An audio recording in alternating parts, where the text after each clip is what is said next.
good. But so Milton Hershey School reached out to us after seeing a community policing story we did with PSP last week, saying, hey, here's this great program that we've already established with PSP, and we'd love to get some more coverage for it. So that's why I reached out to talk to you today.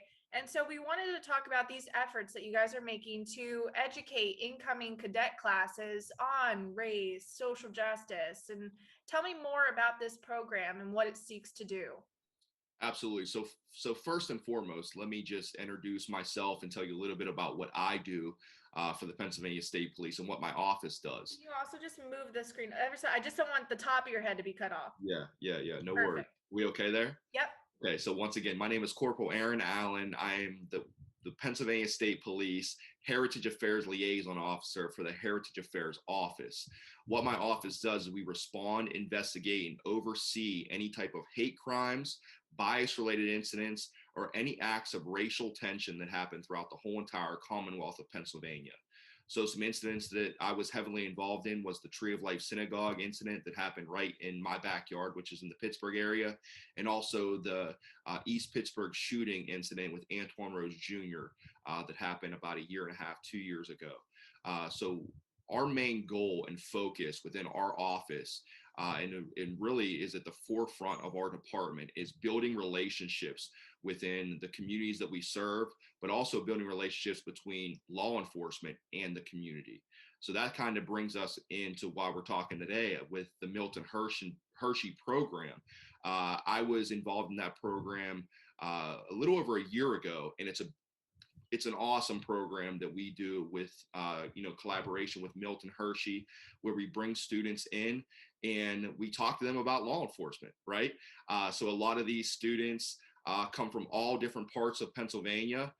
They have a very diverse background, a very diverse demographic, and these students, some of them have had bad experiences with law enforcement, and that's what we kind of want to bridge. We want to bridge that gap between law enforcement and the community and kind of better give them a better outlook on law enforcement. So we bring them in and we have a whole entire day with them.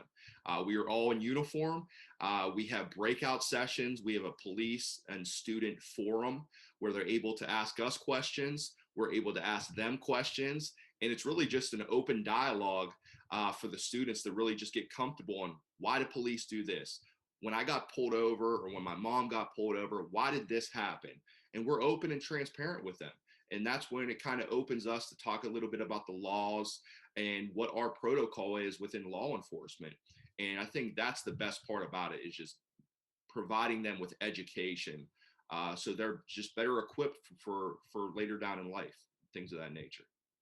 Are these, would you call these tough conversations, having them with students that may not have the highest impression of law enforcement? They may not have that trust built there. Are these tough conversations that you're having back and forth? Yes, I would definitely say that they're tough conversations for both parties, right? It's tough to be a student and ask a police officer in full uniform, especially in the era that we're in right now, certain questions. And we have police officers that come into the academy for this event, from Pittsburgh to Philadelphia to all the little cities in between, that want to be a part of this event and want to educate the youth. But absolutely, they are tough conversations, but it's our duty as law enforcement to really answer these questions and bridge that gap between law enforcement and the community. And with these students, we're doing that. And we're just totally transparent with them, and we just educate them on what we're doing, and they educate us on what they're doing, as kids. So I think it's a great program. And the program, correct me if I'm mistaken, it happened January of 2020, right? Correct. Yes, ma'am. So, we weren't able to do it this past year due to COVID, but yes, that was the last one.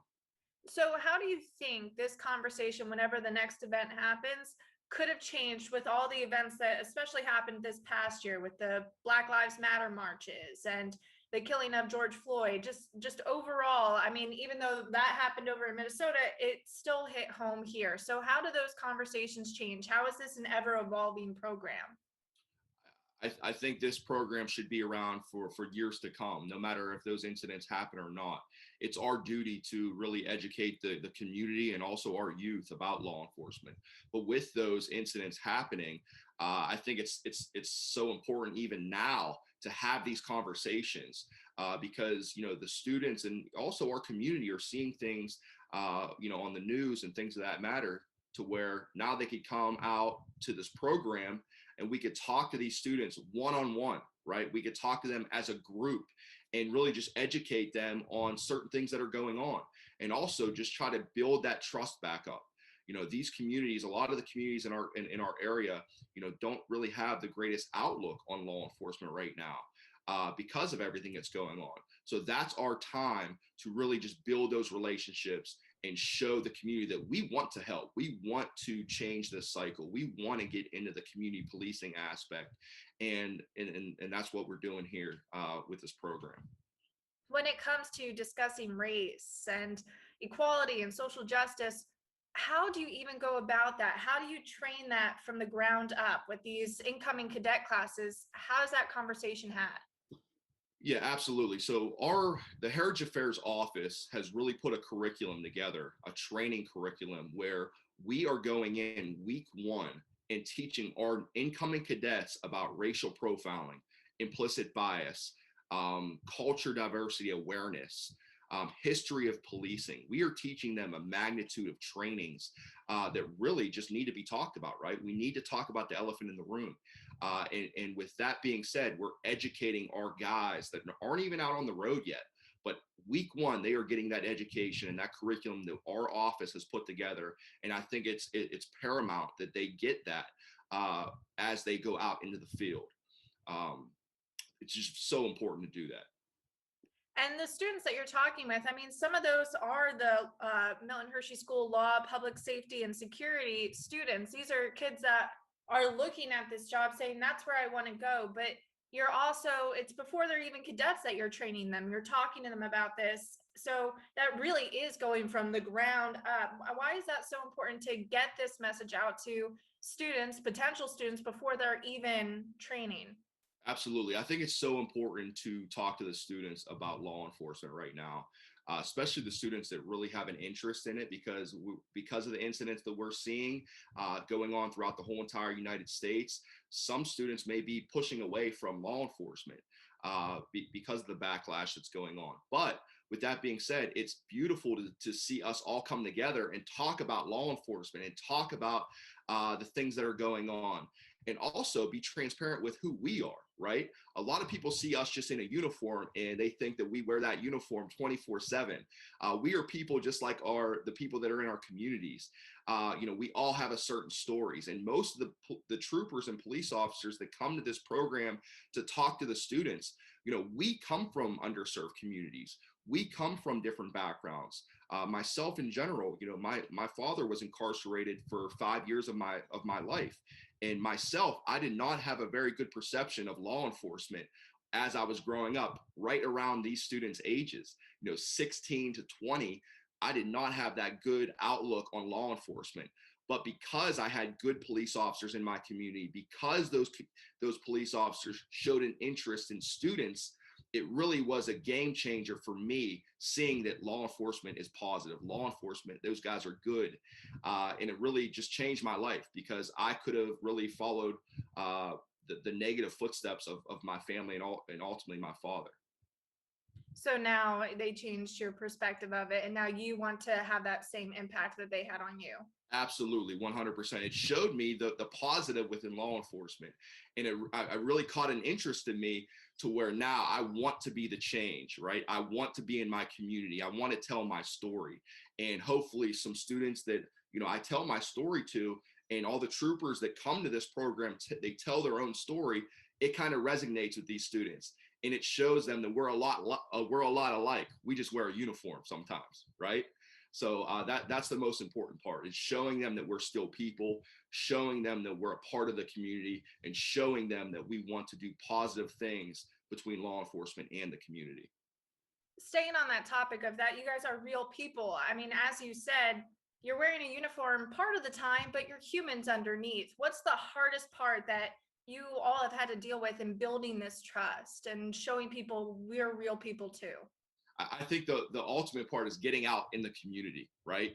We need to get out in the community. We can't just sit at the station and wait for these calls to come in. We need to be a part of the community.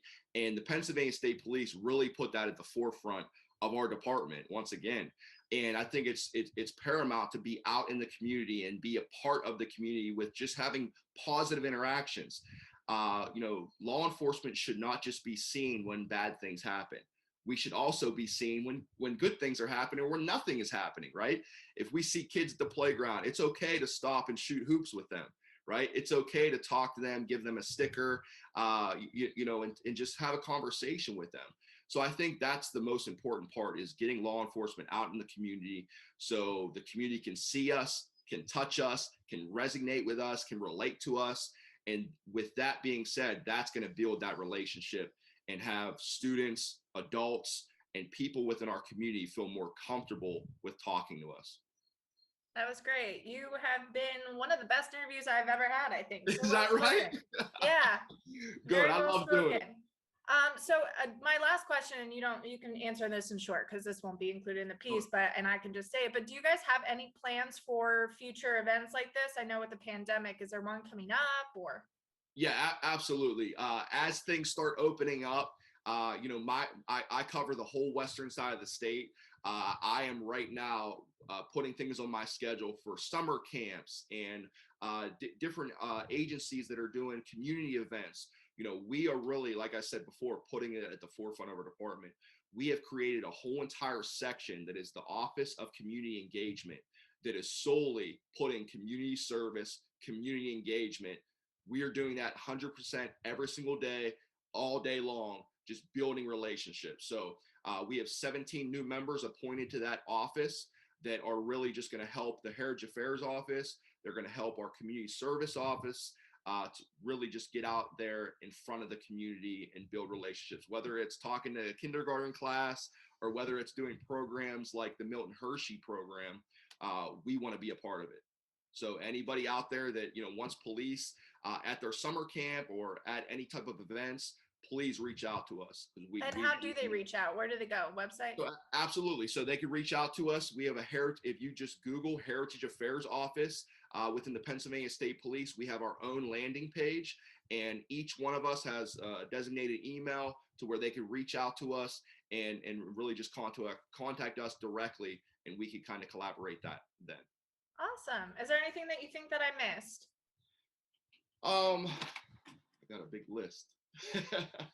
I think one of the things that you said that kind of putting this in a moving forward perspective is that cops just need to be out there, not just at the bad times, but at the good times too. And that's really going to be what builds the trust moving forward, as we already have these marches, as tension still can be high. Well, 100%. I mean, you hit it right on the head. And I've worked with a lot of different local departments as well. And, my office has taught over 2,000 local police officers about racial profiling, implicit bias, history of policing. These local departments, they want to learn. They want to start being a part of the change. And that's the beautiful thing. These law enforcement departments, they're not against the community policing. They are for it. They want to be out there in the community.